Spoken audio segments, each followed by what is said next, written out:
নমস্কার, আমি সুজিত। আমার ইউটিউব চ্যানেলে সকল দর্শকদের স্বাগত জানাই। আজকে আমি আলোচনা করতে চলেছি মকর রাশি সম্পর্কে।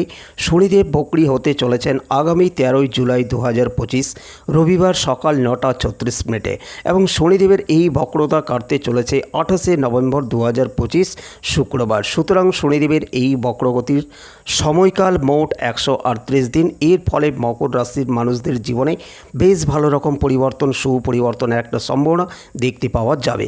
ধাপে ধাপে নিজের ক্ষেত্রটিকে আরেকটু প্রশস্ত করে তুলবার চেষ্টা, এটা কিন্তু আমরা শনিদেবের ক্ষেত্রে দেখতে পাবো।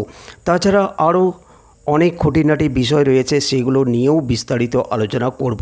তার আগে সকল দর্শকদের জানিয়ে রাখি, যারা আমার চ্যানেলে প্রথমবার যুক্ত হয়েছেন তাদের সকলকে সাবস্ক্রাইব করার জন্য অনুরোধ করা হচ্ছে। সেই সাথে পাশে থাকা বেল আইকনটিকে প্রেস করার জন্য অনুরোধ করছি। তাছাড়া যারা আমার ভিডিওটি দেখছেন অথচ লাইক শেয়ারটুকু করছেন না, তাদের উদ্দেশ্যে বলবো দয়া করে এখনই লাইক শেয়ার করবেন। এছাড়া আপনার পরিবারে যত রকমের সমস্যা, যন্ত্রণা, আর্থিক কষ্ট থাকুক না কেন আমার সাথে যোগাযোগ করতে পারেন। তবে সমস্যা যত চেপে রাখবেন যন্ত্রণা ততই বাড়তে থাকবে। একদিন আপনার সমস্ত কিছু ধূলিসাৎ হয়ে যাবে। তাই দেরি না করে এখনই বুকিং করার চেষ্টা করুন। তবে মাথায় রাখবেন, আমার পারিশ্রমিক ভিজিট আগে পেমেন্ট করতে হবে। ভিজিট সম্পর্কে জানতে গেলে আমার হোয়াটসঅ্যাপে হাই লিখে পাঠালেই জানতে পারবেন অনলাইন এবং অফলাইন ভিজিট কত।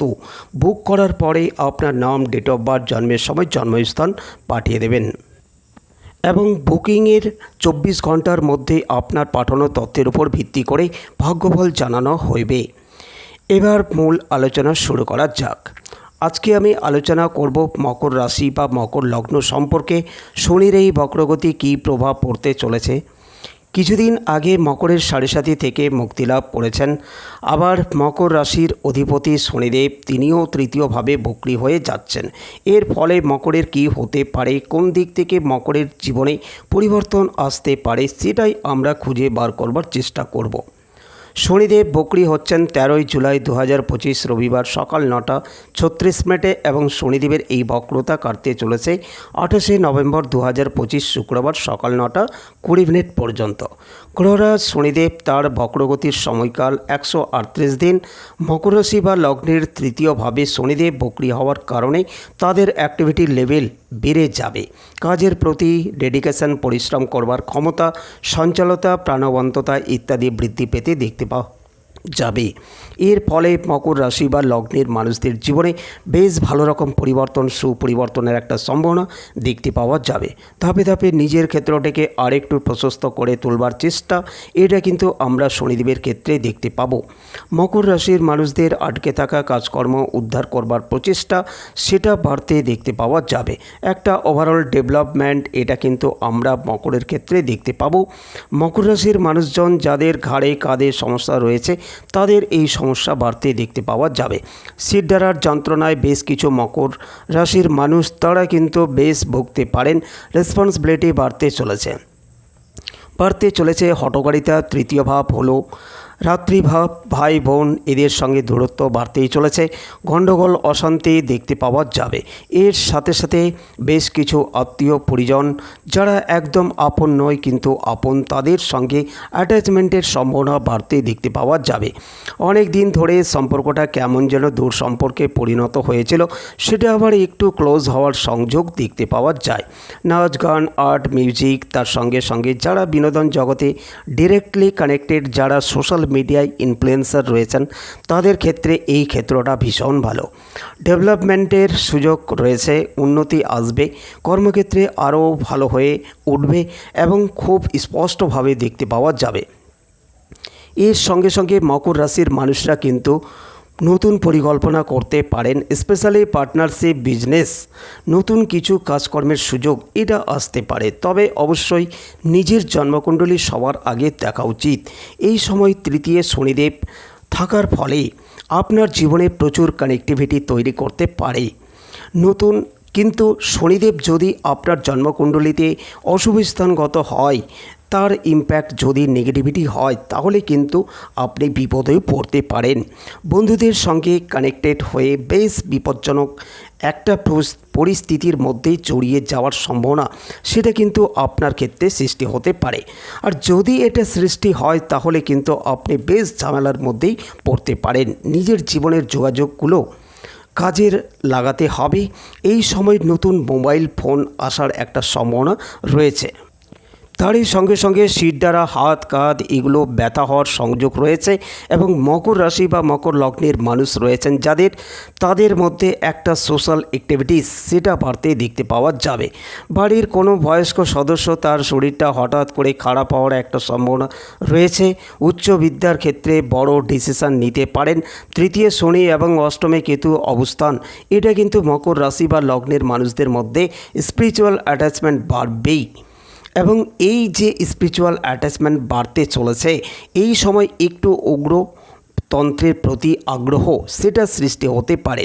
নিজের আত্মশক্তিকে আরও বাড়িয়ে তুলবার চেষ্টা, নিজের মধ্যে স্পিরিচুয়াল পাওয়ার গেইন করার চেষ্টা, এটা কিন্তু মকরের ক্ষেত্রে দেখতে পাবো। স্বামী কিংবা স্ত্রীর শরীর স্বাস্থ্য নিয়ে অল্প বিস্তর দুশ্চিন্তা আসবেই। খেয়াল রাখতে হবে এই সময় আপনার বিয়ের কথাবার্তা এগোবে এবং ফাইনালি বিয়ে হয়ে যাওয়ার একটা সম্ভাবনা এটাও দেখতে পাওয়া যাবে। এবং সেটা কিন্তু হঠাৎ ডিসিশন, হঠাৎ করেই আপনার বিয়ে হয়ে গেল, এই ঘটনাটা ঘটতে পারে। একদম আজকে ডিসিশন নিলাম, 7 দিনের মধ্যে বিয়েটা হয়ে গেল, এই ঘটনা কিন্তু ঘটতেই পারে। এরপরে চলে আসবো নাক্ষত্রিক আলোচনা প্রসঙ্গে। প্রথমে রয়েছে উত্তরাষাঢ়ার নক্ষত্র। তৃতীয় শনিদেব বকরি হওয়ার কারণে উত্তরাষাঢ়ার অ্যাক্টিভিটির লেভেল বেড়ে যাবে। যাদের বয়স একটু কম তাদের পড়াশোনা থেকে মন উঠে যাওয়ার একটা সম্ভাবনা দেখতে পাওয়া যাবে। চেষ্টা করছে কিন্তু কনসেন্ট্রেট করতে পারছে না। অনেক প্রচেষ্টা, অনেক প্রয়াস, কিন্তু আলটিমেটলি কনসেন্ট্রেশন বিরাট বাধা, এটা কিন্তু ঘটতে পারে। কর্মতৎপরতা বাড়বে, অ্যাক্টিভিটি বাড়তে পারে চাকরি প্রাপ্তির চাঞ্চল্য। উল্টো পাল্টা খাওয়ার প্রতি আগ্রহ, তার কারণে পেটের সমস্যা বাড়তে পারে। বাবার সঙ্গে সম্পর্ক খারাপ হওয়ার সম্ভাবনা থাকছে। স্ত্রী সুখের অভাব, বাবার সঙ্গে মতের অমিল দেখা দেবে। কিছু গোপন বিষয় প্রকাশ হওয়ার সম্ভাবনা রয়েছে। কর্মতৎপরতা এটাও বাড়তে দেখতে পাওয়া যাবে। অর্থনৈতিক উন্নতির সুযোগ রয়েছে। পরবর্তী নক্ষত্র শ্রবণা। কোনো সময় শ্রবণা বেশি চিন্তাশীল হয়ে পড়তে পারেন।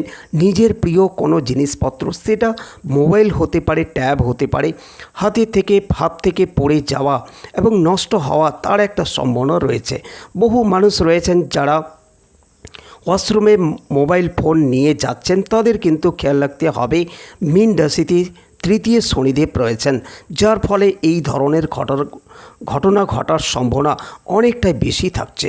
কখনো অস্থির হয়ে উঠতে পারেন, ভুল সিদ্ধান্ত নিতে পারেন, ভুল জায়গায় ইনভেস্টমেন্ট এটা করে ফেলতে পারেন। তারই সঙ্গে প্রফেশনাল ফিল্ডে রং ডিসিশন নেওয়ার সম্ভাবনা এটা কিন্তু ভীষণভাবে তৈরি হতে পারে। হঠাৎ করে ইনফেকশন, অ্যালার্জির কারণে ধনিষ্ঠার শরীর খারাপ হতে পারে। মায়ের স্বাস্থ্য নিয়ে ধনিষ্ঠা দুশ্চিন্তায় পড়তে পারেন, কারণ মঙ্গলের নক্ষত্র, মঙ্গলের দৃষ্টি শনির উপর রয়েছে। মঙ্গল চতুর্থ ভাবের অধিপতি হওয়ার ফলে এই সময় মায়ের শরীরটা হঠাৎ করে খারাপ হতে পারে। আবার মায়ের সঙ্গে এটাও অ্যাটাচমেন্টের একটা ঘাটতি, সেটাও কিন্তু সৃষ্টি হতে পারে। নাম যশ, প্রভাব প্রতিপত্তি ইত্যাদি বাড়ছে। ভাবনা চিন্তার গভীরতা সেটাও বাড়তে দেখতে পাওয়া যাচ্ছে। প্রিয় ব্যক্তির স্বাস্থ্য নিয়ে দুশ্চিন্তা বাড়তে পারে। এবং এই সময় শনিদেব বক্রী হওয়ার সাথে সাথে মানসিক অস্থিরতা সেটাও কিন্তু বৃদ্ধির একটা সম্ভাবনা রয়েছে। গোপন শত্রুতা সেটাও বাড়তে পারে। রাজনৈতিক সক্রিয়তার উপরে নিয়ন্ত্রণ রাখার চেষ্টা অবশ্যই করতে হবে। শনিদেব বক্রী হওয়ায় হঠাৎ ডিসিশন এটা ধনিষ্ঠার অ্যাভয়েড করার চেষ্টা করতে হবে। নতুন পার্টনারশিপ, নতুন ব্যবসায় তীব্র উন্নতি হওয়ার সংযোগ রয়েছে। এবং যখনই ব্যবসায়িক ক্ষেত্রে তীব্র উন্নতি দেখতে পাওয়া যাবে, তখন তাকে স্টেবল করবার চেষ্টা এটা অবশ্যই করতে হবে। এরপরে আমি চলে আসব প্রতিকার সংক্রান্ত আলোচনায়। জীবনে বাধা বিপত্তি আসতেই পারে, সকলের ক্ষেত্রে কম বেশি সমস্যা থাকেই। যদি কারো ক্ষেত্রে বারবার প্রতিবন্ধকতা আসতে থাকে, সেই ক্ষেত্রে অবশ্যই কিছু প্রতিবিধানের প্রয়োজনীয়তা আসতে পারে। যখন আপনার মনে হবে চেষ্টা করছেন বহুদিক থেকে, কিন্তু দুর্ভাগ্য কিছুতেই ছেড়ে যাচ্ছে না, সেই সময় অবশ্যই আপনার একটা জ্যোতিষ পরামর্শ করা দরকার। তাহলে সমস্যা যখন বহুদিক থেকে আসছে, তখন আর দেরি নয়, এবার কিন্তু সরাসরি বুক করে সাক্ষাৎ করা দরকার। যাই হোক, এবার প্রতিকার বিষয়ে ফিরে আসি। প্রতি সপ্তাহে মঙ্গলবার করে হনুমান মন্দিরে যেতেই হবে, সেখানে পুজো দেওয়া এটা আপনার ক্ষেত্রে অত্যন্ত শুভ।